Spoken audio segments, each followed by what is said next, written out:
Hey guys, how's it going? You excited for Highguard? Well, you better be, because it's releasing next week. Or at least it's supposed to. Someone should actually share this video with the developers to remind them just in case they forgot. Because despite the launch date being set for January 26th, we haven't really gotten any further information on the game since that trailer at the Game Awards, and no further social media posts about it from the studio since December. It's a really weird thing. Usually this would be the time where studios would be hyping their games up, releasing clips, potentially running stress tests and releasing extra footage either via the usual gaming channels, like IGN, or via popular gaming content creators. But all we got so far is radio silence. The only thing that happened and that is kind of funny is the Game Awards just dropped a post this last Monday saying, "Just 1 week until the release of Highguard," in which the comments have been hilarious to see. Y'all helped kill this entire studio before their first game even launched. Haven't y'all done enough? Carnage just slaps a goddamn thinking emoji on this. I actually wonder if he knows something that we don't. Oh, does Highguard know this? Well, there goes the originality of my intro joke. The point is, fellas, that yeah, beyond the usual Concord 2 jokes that have haunted this game since its announcement back in the Game Awards, now we also have jokes about how this game is supposed to come out in a week and the studio has done zero marketing, zero build-up, zero further information, and hell, not even a delay announcement. Like, we got nothing from these people. But there's also been some rumors, little conspiracy theories here and there, and attacks on gamers who show disinterest in the game. Even a bit of a shifting of the blame away from the studio and the game itself and onto Jeff Keighley for putting the game in that position at the Game Awards. And those are going to be the things that we're going to focus on today, so let's get in there. Before we jump in though, first, as usual, a little reminder. I hate doing this earlier in the video, but recent circumstances on YouTube demand it, so if you find yourselves enjoying the video along the way, giving it a like or a comment helps a lot. That's it, fellas, now let's dive in. Okay, so we all have a good time over here, making all these Concord 2 jokes, but is the game actually going to be a Concord 2 case? Yeah. Come on guys, I'm just joking here. Kind of. It's complicated, we'll get into it in a minute, just that this is one of those things that is really bothering the developers right now and a lot of the people who are defending the game online. The way that it got so quickly associated with Concord and given the name of Concord 2 is basically a death sentence.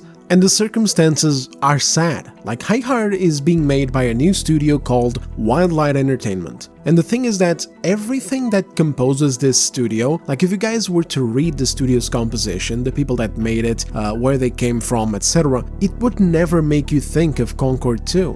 We're talking about veterans from fantastic, successful games going independent to make something new, something fresh and kind of free from the corporate clutches of the AAA side of the games industry. This kind of thing happens very often and is seen as a good thing, usually, like a defiance against a machine that is often the thing to blame for games that look and feel like Concord. Games that are just generic, born from an industry that doesn't dare to take risks anymore and is devoid of creativity. We see, for example, Rebel Wolves, who broke away from CD Projekt Red and are now making Dawnwalker, a vampire RPG packed with all the good stuff that we enjoyed from Witcher, plus a few new ideas. I can't wait for this one, man. Like, I bet the replayability is going to be pretty great too, with the system that they have where you have a few set days to accomplish your goal. Another one is Empty Vessel Studios, made up of veterans from Call of Duty, Doom, and other big shooters, now working on Defect, a super gritty squad-based first-person shooter set in a dystopian cyberpunk world controlled by a tyrannical AI. It'll be like a PvPvE kind of thing where you choose to play as this SWAT type of squad or as gangs. This is basically like if someone took the Max stack from Cyberpunk 2077 and made a game about him, among many others. Like I said, this is something that is great to see most of the time.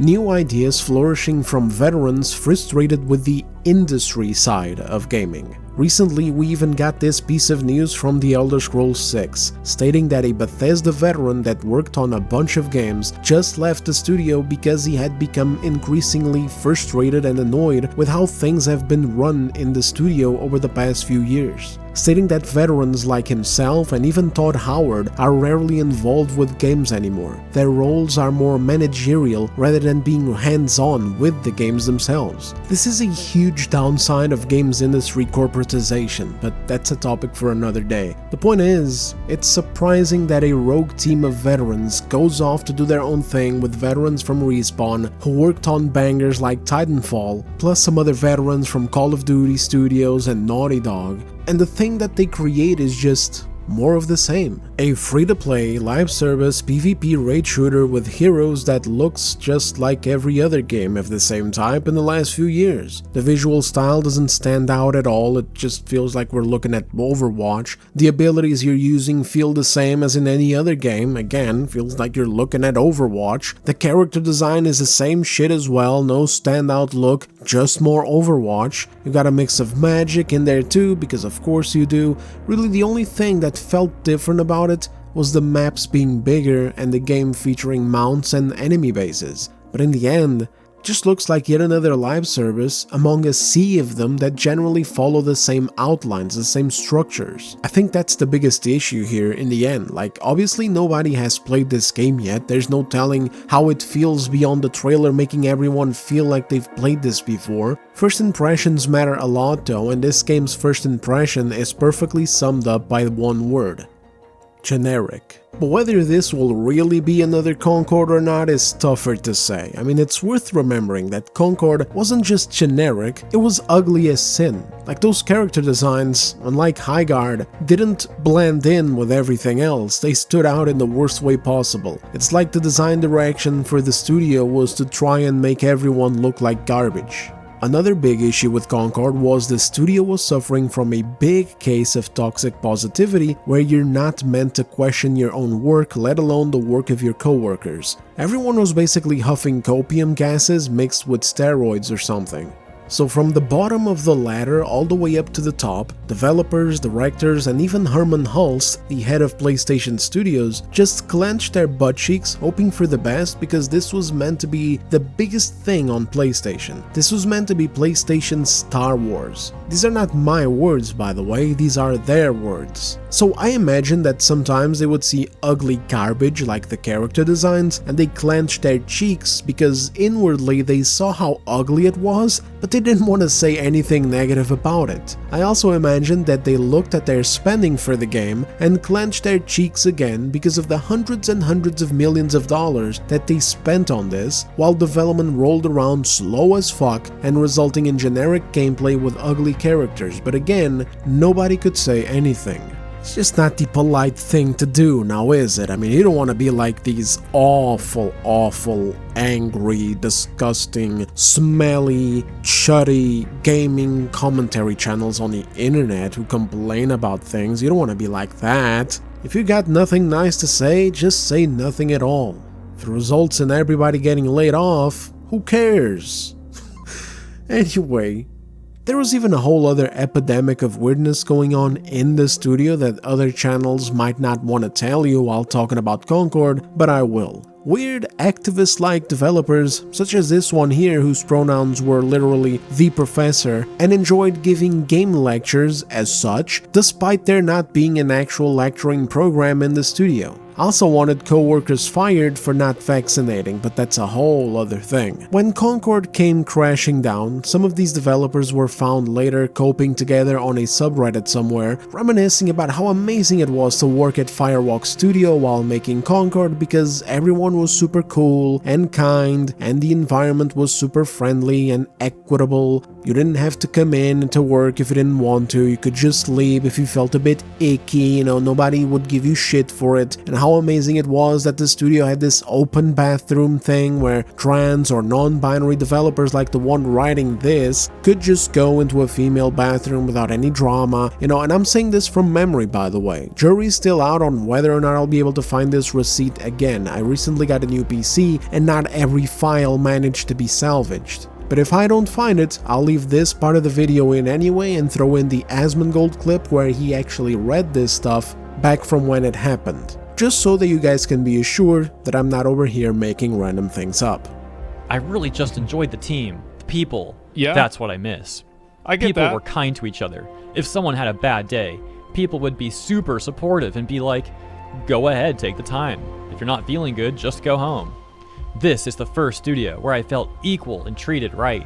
Not only is everyone super talented, but also everyone was respectful and nice. It's a green flag when I can go into the women's bathroom and it's not only filled with feminine hygiene products, but also there's women there. And it's like, oh, I have to share a bathroom with other women now? Like, whoa, that's odd because you usually get the whole place to yourself.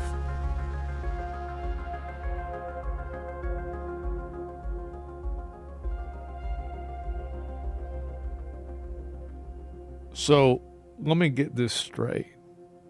Y'all was sitting around doing fucking nothing, running group therapy sessions on each other, spending your shift in the bathroom, talking to each other, and you're surprised that the game was bad.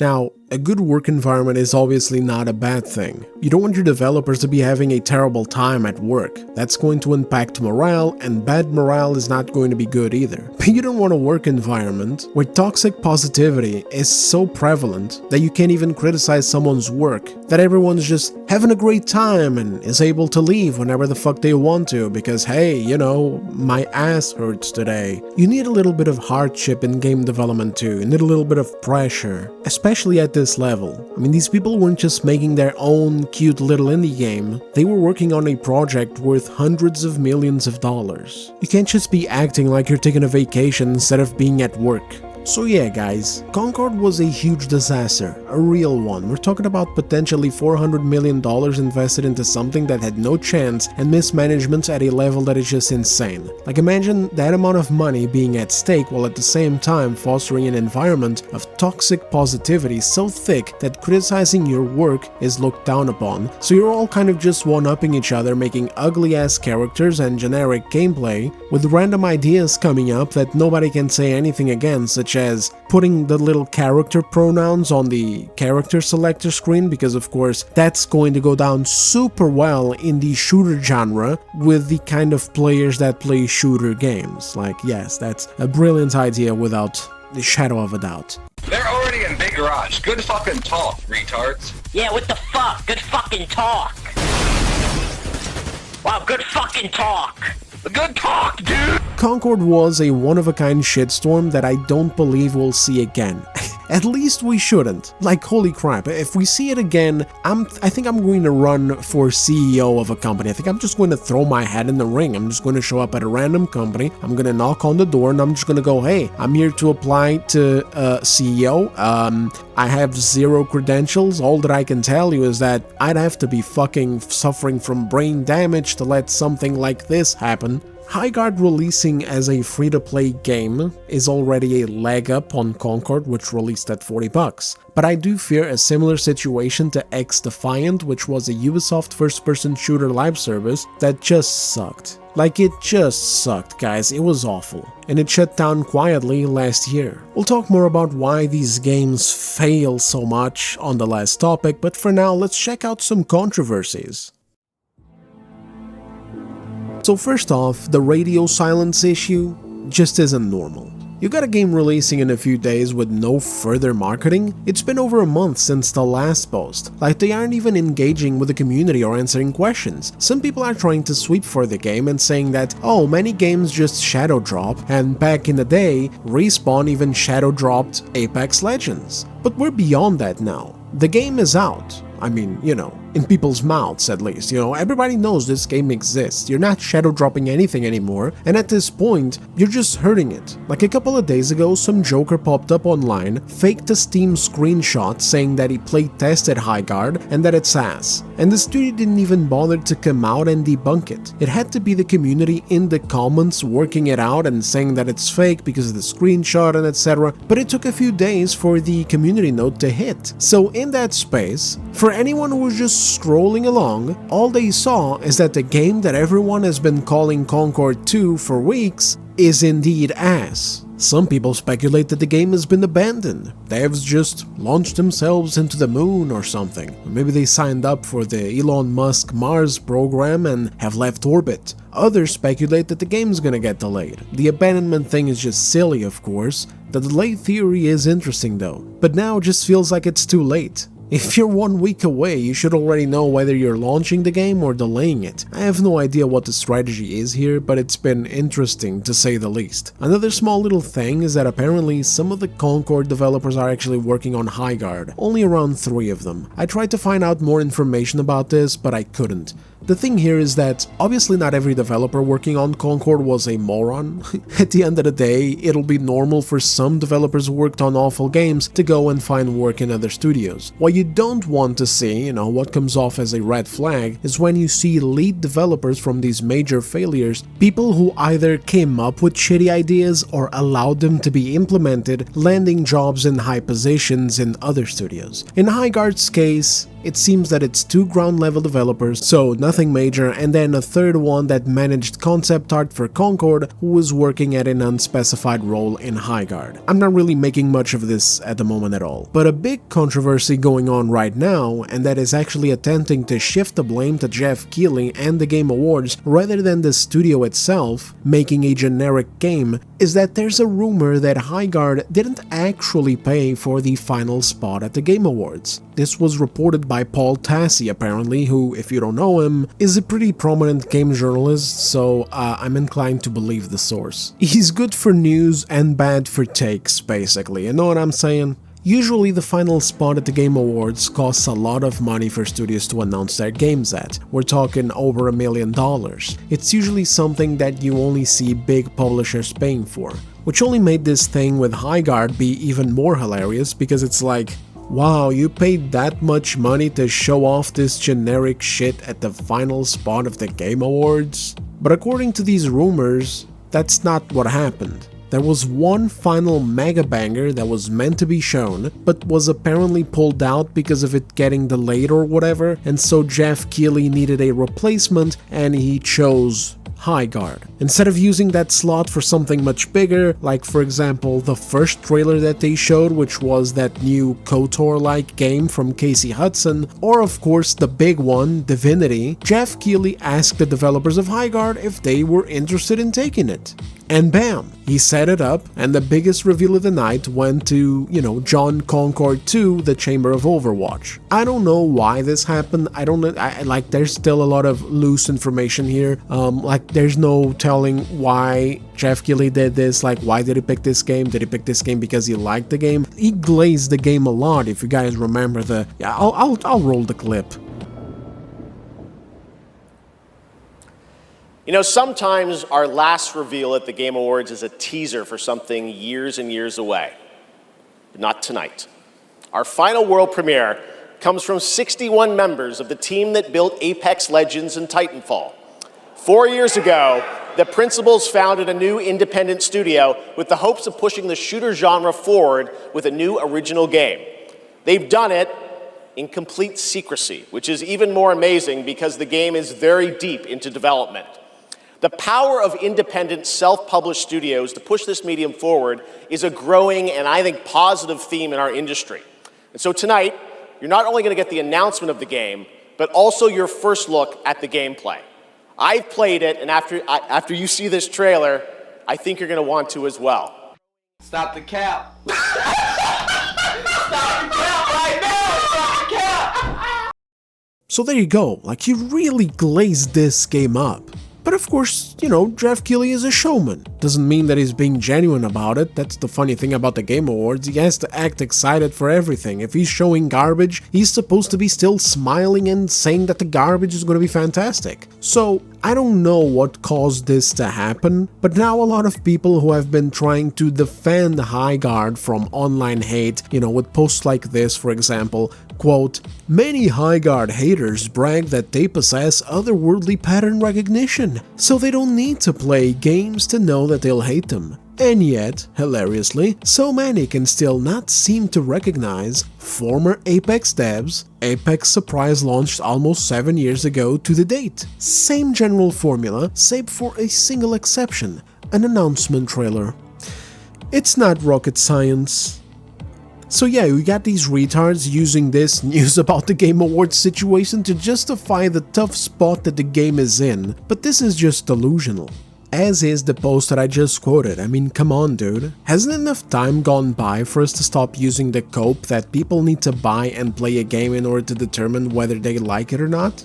I don't need to spend $70 on something that doesn't interest me in order for me to figure out that it doesn't goddamn interest me, and be given the right to say something about it online. Like, that's some game journal bullshit. Now with Highguard, it's free, so anyone will be able to try it, and hey, fair enough, go ahead and try it, but comparing this to Apex Legends is also stupid. Apex shadow dropped, and it was a game that offered a competent, fresh take on the Battle Royale style from the same studio that had just killed it with Titanfall. If it looked like shit, people wouldn't have cared. The problem with this game isn't that there was an announcement trailer at the Game Awards, it's that the announcement trailer looked generic as all hell while at the same time being hyped up. It's like, hey guys, look, from the chads behind Titanfall and Apex Legends, games that you loved as an alternative to Call of Duty and other shit at the time like Overwatch and Fortnite, comes this new game that is nothing like Titanfall, which is precisely the fucking game that you've been asking for years now. Like, what are we doing? It's like when Obsidian comes out trying to hype up their next release and it's like, oh shit, it's the developers from Knights of the Old Republic 2 and Fallout New Vegas and Pillars of Eternity, and then the game they're making is actually Avowed. It's like, gee, thanks a lot for the garbage, I guess. You got anything else back there? There's been a lot of posts like these from people wanting to defend Highguard against the massively negative feedback that the trailer generated, and I honestly think it's a bit cringy. Like, they're mad that people don't care about the things that they don't care about. They're frustrated that people can't get excited over yet another live service that is a first-person shooter with the usual visuals, the usual character designs, the usual abilities, the usual archetypes, the usual game modes, the usual moment-to-moment, and that's just ridiculous and unproductive, quite frankly. You don't gain nothing from trying to police what people are thinking. You're never going to change an outcome of a game by trying to either shame or dumb down the majority of the criticism online to, you guys are all just dumb. Don't you remember when this totally different game in this totally different time, 7 years ago, did this totally different thing that has nothing to do with this? Like, what the fuck are we doing here? Who is this guy anyway? Oh, okay.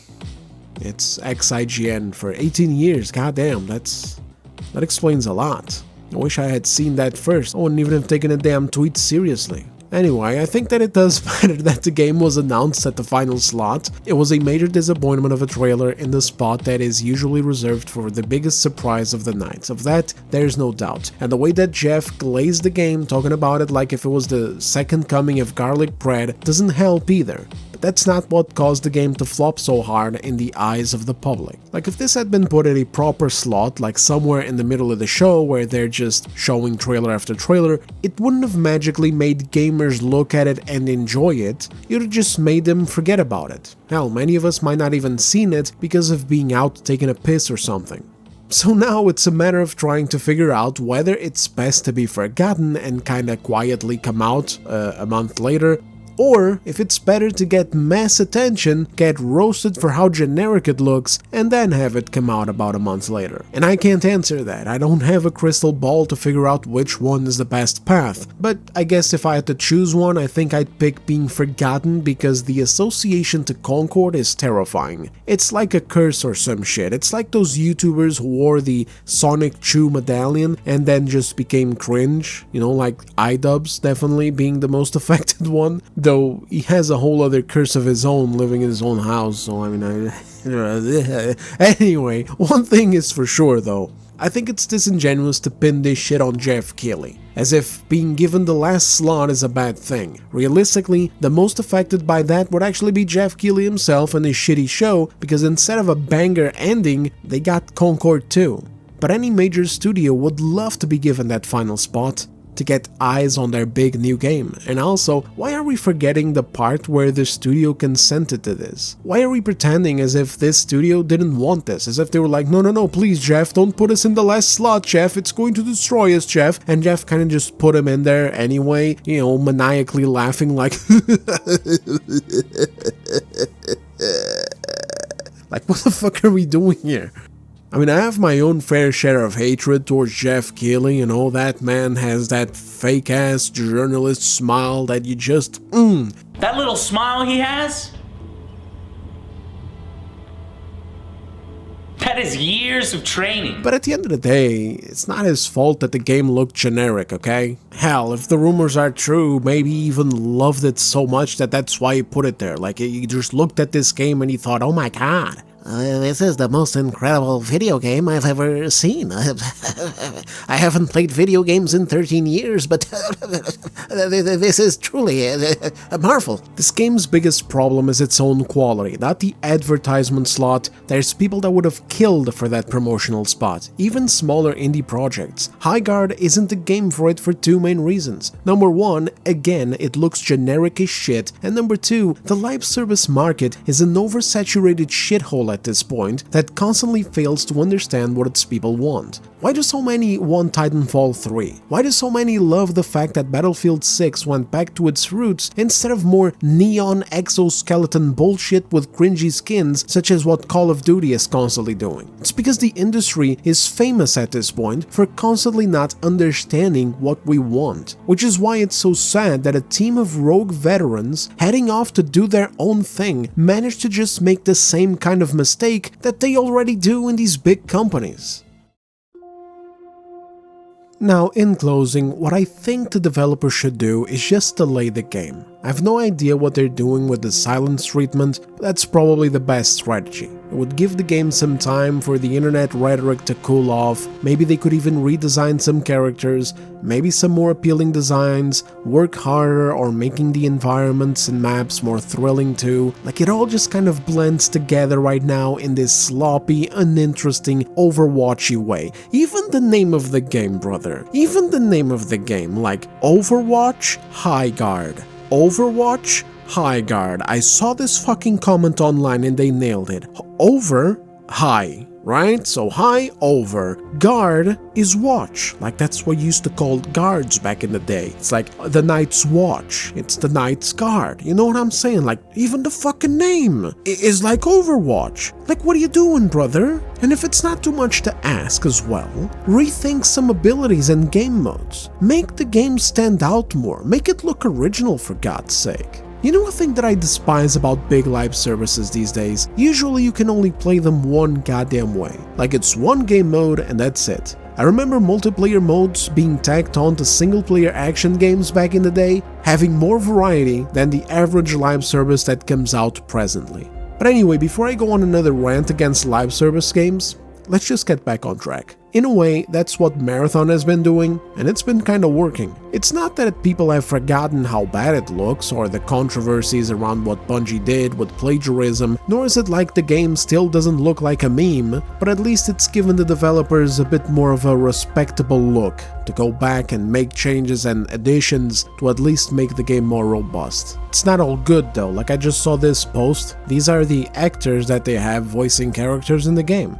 Like, what are you doing? Why are you wasting so much money on live service fucking characters? What the fuck is this for? It's also such a great example of the contrast between what the game is supposed to be and what we actually have. Like, these characters are probably meant to mean something. They're probably meant to be cool. Probably meant to have a little bit of story, kind of like what Overwatch also did or what League of Legends does with their characters. But at the same time, they look like they were designed by, I mean, what do I even say? They don't even look like they were designed. It looks like something that you ask an AI to generate based off of drunken prompts that you wrote at 3 in the morning after downing 3 bottles of vodka or some shit. And usually you want your game to do well and then you start thinking about all this lavish crap.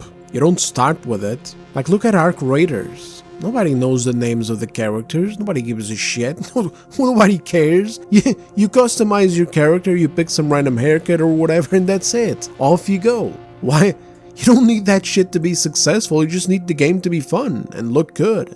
You need a good fun concept. They're over here like, hey, let's get the most expensive, most mainstream actors that we know and put them in our live service. Now we also got people defending the game because of the cast. You know, you got these fucking Andes that are like stands of these actors, you know, who played Baldur's Gate 3, so they got a hard-on for Jennifer English and Neil Newbomb, or they played fucking Expedition 33, so they got a hard-on for, again, Jennifer English and got Ben Starr, you know, and so now they're defending Marathon. Suddenly, some of these people who were once super mad about the plagiarism of stealing art from a poor independent artist are like, well, when you think about it, plagiarism really isn't that bad. Anyway, speaking of Arc Raiders, it's also a good idea to kind of try to get out of Arc Raiders' radius. Everyone is still playing that goddamn game. The damn concurrent player number have only gone down a little bit, but it's still pulling hundreds of thousands of players every day. And the thing about live services is that they compete with each other for your playtime.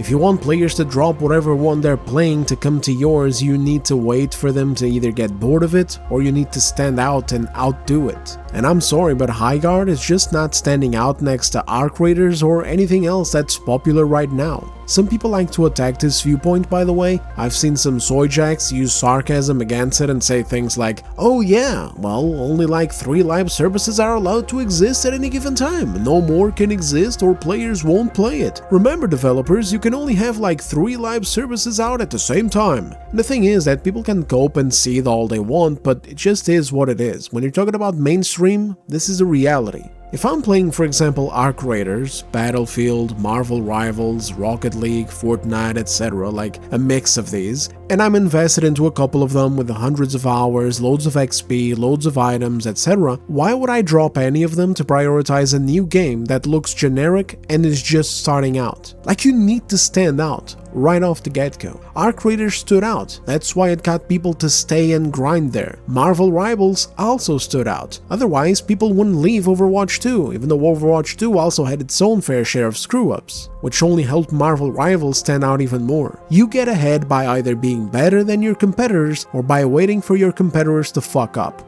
You can't just make a generic thing that looks like the last batch of hero shooters without any standout qualities and then expect players to abandon all their progress to go play your new game that is 9 times out of 10 going to release with less content and less features than a live service that's already been adding shit for a year or more. This is actually one of the biggest sins of new live services. They want to do the whole roadmap thing where they start out slow and then give more content as time goes by. Like, it's the usual thing, it's the expected thing in this ridiculous ass genre. Give players the bare minimum at launch and then work on it as time goes along. Even Arc Raiders suffered from this, but the difference is the game was unique, so again, either stand out or be better. If you're just more of the same, or worse, just something that doesn't even spark interest, you are cooked, my good sir. So that'd be my move. But realistically, I don't know how they're doing. I don't know, you know, they've been very silent. I don't know what their plan is. I don't know what their financial situation is and if they can afford a delay. Wildlight Studios' financials are a bit of a mystery so far. They supposedly have like 100 developers, so in a way, this isn't even like a short little studio. The game is seemingly fully funded already, by whom we don't know either.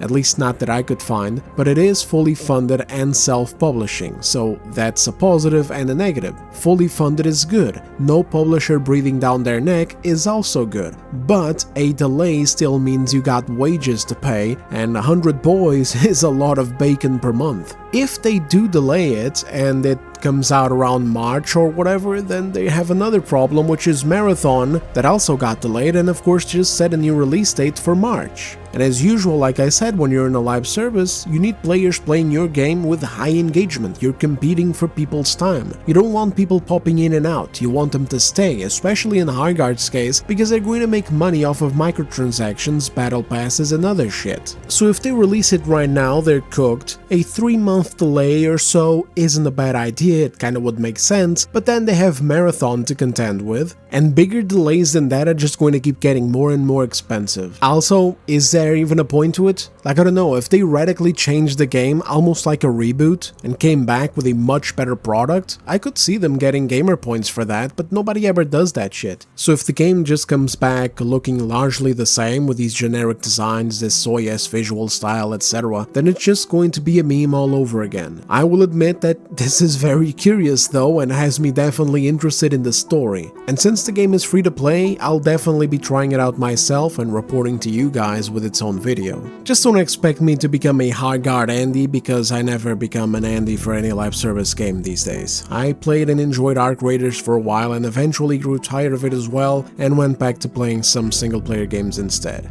Now with the new PC, I've been playing some stuff on here too, like I might even use some Counter-Strike footage for this video. I used to play this game a lot way back in the day, so sometimes I'm having fun in there. Someday I might even use some Rocket League footage or something, I don't know, for some random videos. That's another game that I also used to play a lot back then. And some videos are just yapping, you know, like news or whatever like this one, so that doesn't go badly on a background. But at the end of the day, I'm a single player guy through and through. Multiplayer games have largely become standardized, disappointing shit with the advent of live services. It feels like these games are no longer made with a focus on being fun, but rather a focus on max monetization and engagement. And with that, they have totally lost my interest. I want to play video games because I want to have fun.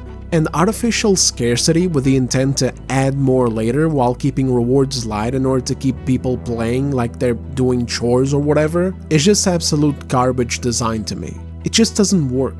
I was around during the golden age of online gaming. I was young and a retard, which basically means that sometimes people say, oh, you're just nostalgic. But nah, dude, nah.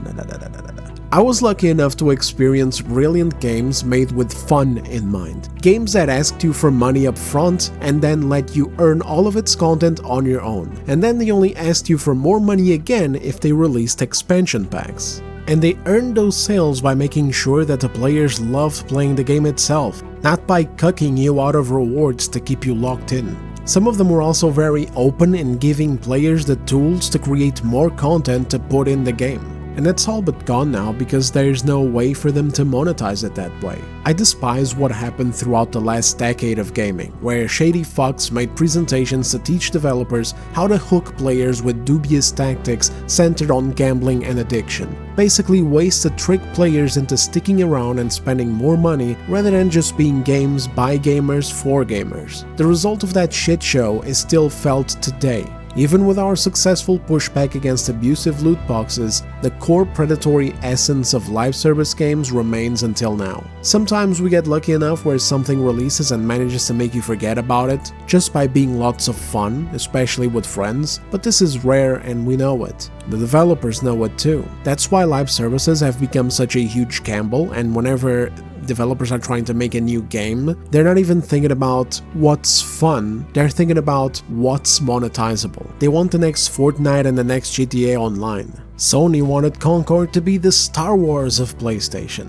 They forget that you get those results organically, and that's really about it. You can't manufacture it. This is why things like Highguard are so puzzling to me. When you're not trying to make anything new, why would you be throwing so much money into what is essentially a copy? But oh well. Anyway guys, enough rambling out of me. By the way, in the switch to the new PC, I also lost certain audio settings that I had saved, and I also swapped speakers because my last ones were kind of dying. So currently, everything sounds off to me and I don't know what the standard is. So if you guys notice any bad audio or whatever, do let me know so I can address it in the future. That's about it though. Thanks for watching, let me know your thoughts in the comments, drop a like if you enjoyed the video, subscribe if you're new, and if you've got any specific games or topics that you'd like me to check out, leave a suggestion below.